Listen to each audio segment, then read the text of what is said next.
What's up, folks? This is Jeff doing StrongLifts 5x5 Workout A, day 17 on the sixth week of the 12-week program. I think the day's date is April 15th. Taxes are due this day. I'm doing the recording a day after. I'm going to be doing squats, bench, and Pendlay rows. It's right before work. Try to get it out right before I get into the office, so I'm all. You know what? It's funny too because I used to like the idea of working out right before work because it would get me all amped up and ready to work, and it replaced the dependence on coffee. But I'm still drinking coffee. I mean, I've got a Monster Energy drink here on the corner, and when I get in, I still grab a coffee. Somehow it just gets me focused to work. And this is work also, so I'm not drinking coffee here, but I'm still drinking the Monsters. I got this bad habit that I've got to kick, so. Um, Maybe I'll just pick up coffee because it's a lot cheaper than it is buying the drinks. Anyway, I'm still recovering from Coachella. It's been pretty hard this week, trying to catch up on sleep, especially when I've got such a short sleeping pattern. Um, yeah, the two all-nighters really killed me for the rest of this week because I've got bags under my eyes and I can barely concentrate. I'm taking naps left and right wherever I can throughout the day and when I take the shuttle to work and all that stuff, but it's still not working. I think I just need a full week of consistent rest in order to recover from that. It's kind of scary too because when I go to EDC later this year, that's going to be a lot longer. So I don't know how I'm going to survive that. Okay, so let's go with the warm up. All right, squats did 4 sets. I did 45, 95, 135, and 185. I think I've got to spend some more time on the heavier warm ups because I've noticed that at the last working set, everything feels good, everything feels lubricated, everything feels smooth. My joints are all nice and warm. So I think I've got to get some more of the heavier side of the warm ups to get really warmed up because then I end up spending the first 2 to 3 the first 2 to 3 sets of the working sets just trying to get warmed up still and trying to get those motions down. And because of my more narrow stance, my knees popping a lot more. So that bell-shaped technique thing that I was using back then with the wide stance, no more, and I get it. My hams are a lot more engaged with the more narrow stance, trying to keep the heels right at shoulder length. I think I might here it's really at shoulder length, so I might widen it up just a little bit more, and then I'm still tracking my toes outward. That way it doesn't uh, pop my knees more. But I'll experiment. There's still a lot more I've got to figure out here. But I do want to get proper high bar squat technique down. And I think these are the steps these are the right. This is the right direction that I'm going on. So I'm really thankful for all the feedback that I got with my form check videos. So it's really helping a lot because that other form was all makeshift and you know the pop prevention. That's all it was focusing on. I've got to focus on my elbow placement.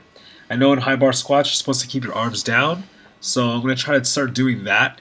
It does feel nice to have it perpendicular and like going away from my back, but uh, I'll try it out some more. And I know that well the depth here is a little bit better than it was on Monday, so I'm getting that down as well.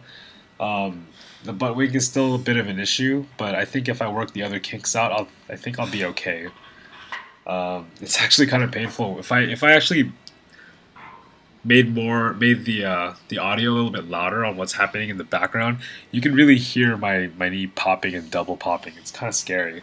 Doctor says it's fine. Just don't track the knees over the toes and you'll be okay. But it just makes me cringe every time it happens, and I don't want it to happen. So I'm trying to figure out ways to do it. Um, let's see what else. Yeah, I mean, going through everything I just listed out, that's a lot to keep in mind. I'm really tempted to write this stuff on the wall with a dry erase marker, but I don't know. Staring at the camera a lot because I'm focusing on that as that single point so I can keep my neck neutral. I'm not just trying to look at you guys looking all mean. It's just me concentrating. Yeah, so here's the final set. This is where it all felt great. My knees didn't pop at all. I just went into this thing and I just did the sets and did the reps and left. And finished it off. But honestly, this is really tiring. It's 230 pounds now, two plates and two 2.5s. Tomorrow is going to be even harder, and every day after that. I'm I'm I'm kind of excited to know. I mean, to see when I'll actually fail on a lift, but I don't ever want to fail on a lift either because, well, it's embarrassing for one thing. It looks stupid on another thing, and then it kind of gets psychological at that sense. Like, oh my god, is this going to be my limit? So we'll see. When that time comes, I'm going to make a big deal about it on video though. So yeah, here we go with the bench. Starting to feel it. I'm trying to get more of the heel drive, so I'm really pushing my heels into the ground and corkscrewing them in just to get more of that leg engagement when I'm doing the bench. I gotta get more of the arm twist back. I think I'm getting kind of lazy with that form. I'm keeping my elbows in, but I'm not twisting them as I go in. So I want to make sure I get that in. That way my lats are also engaged on the lift off and all that stuff. Um, it's amazing how much you have to consider when doing the bench press. It's not just a simple chest exercise. It is very much compound. Uh, yeah, and it's weird because I always do get it on the fifth set, but the first few I'm always like experimenting and trying to remember. It's almost like I should actually do a warm up before I go through the bench and the rows and everything else. But whatever.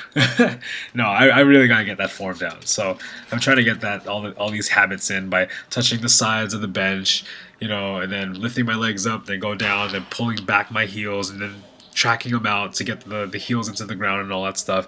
I'm still hitting the same spot on my chest though, so that always feels correct.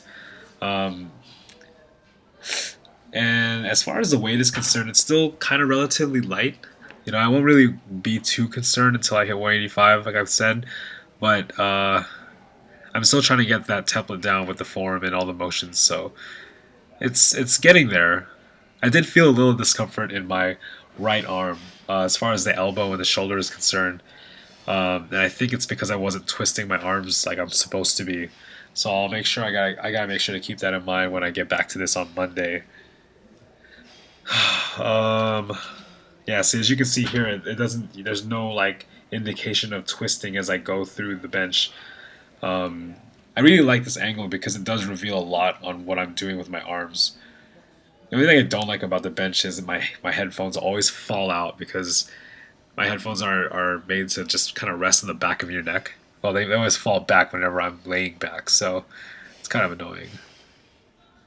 And I've noticed the other thing about my headphones is I can't do front squats with them because the bar sits right at the top of my collarbone, and that's where the headphones hang. So it could either crush them or have some. I just take them off whenever I do front squats. All right, let's go with the Pendlay rows.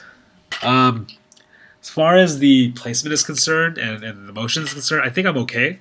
I just try to make sure that I'm pulling with the elbows and I'm squeezing at the top, and that means squeezing the shoulder blades together. I'm trying to keep everything else stationary as a statue.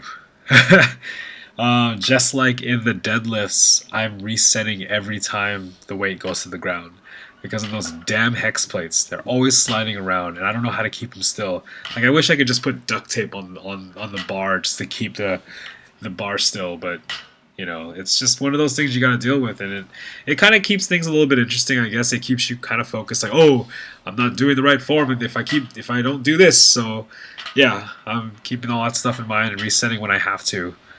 And I'm only making sure that all the tension's happening at my upper back and my elbow. I mean, well, not my elbows, but I'm leading with the elbows to really squeeze the top. Um, yeah, that's basically it. I think the form is pretty well, so I'm getting the motions down, and I'm trying not to slam the weights, as I've said. So yeah, I want to make sure I don't slam the weights. So that's it for day 17, folks. Thanks for watching. Go ahead and subscribe, like, and comment up your feedback.